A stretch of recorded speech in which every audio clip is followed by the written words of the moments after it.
Bonjour à tous, plein phare en ce jeudi sur l'Alfa Romeo Stelvio. On parle aussi de l'Opel Grandland X, de l'arrivée confirmée des Volvo Polestar en France et des nouvelles Jaguar XK SS.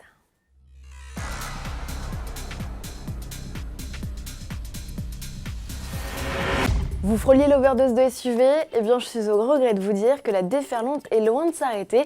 Nouveau venu sur ce segment numéro 1 des ventes en Europe, Alfa Romeo. À l'occasion du salon de Los Angeles, le constructeur italien transforme l'essai Kamal, un prototype présenté en 2002, en Stelvio, un premier SUV en 106 ans d'histoire qui tire son nom du plus haut col routier des Alpes italiennes. Il culmine à 2758 mètres. Ce modèle, Alfa le présente d'office dans sa version la plus vitaminée.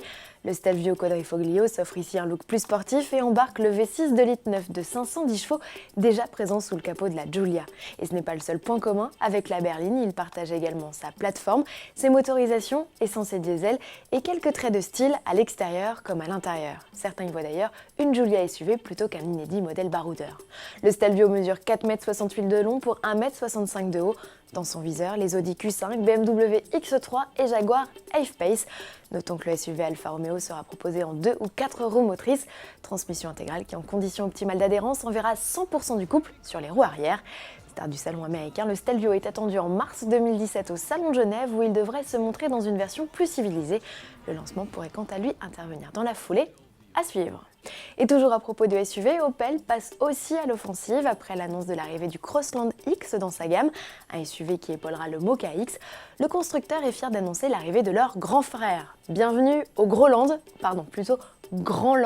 X. Rival annoncé du Volkswagen Tiguan, il sera lancé à l'automne 2017 et doit faire le lien dans la gamme entre l'Astra et le Zafira. Ça bouge aussi chez Volvo, on attendait la confirmation depuis le mois d'avril, c'est désormais officiel, la branche Performance Polestar débarque en France au premier trimestre 2017. Les S60 et V60 seront les premiers modèles à passer entre les mains des préparateurs. Sous le capot, on retrouve le 4 cylindres de litre déjà proposé sur les versions T6. Pour tirer meilleure partie du bloc et lui permettre d'afficher 367 chevaux, Polestar lui a greffé un turbo plus gros, de nouvelles bielles ainsi qu'un inédit Arbracam. La boîte de vitesse automatique à 8 rapports a également été optimisée, tout comme la direction et le système de freinage. Enfin, les modèles ont été allégés d'une vingtaine de kilos. Bilan, le 0 à 100 km/h est exécuté en 4 secondes 7 pour la berline et 4 secondes 8 pour le break, soit plus d'une seconde de gagné pour chacun des modèles. Les Mercedes classe C43 AMG ou BMW 340i sont largués. En revanche, côté tarif, la BMW est la plus abordable, suivie des Volvo, comptée à partir de 65 200 €.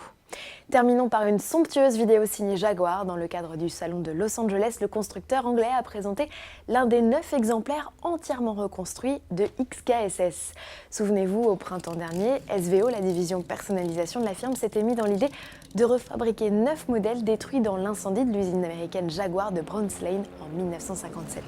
Portant des numéros de châssis provenant du registre officiel, ces 9 nouvelles voitures ont déjà toutes trouvé preneur, des joyaux britanniques facturés 1,1 million d'euros. À demain.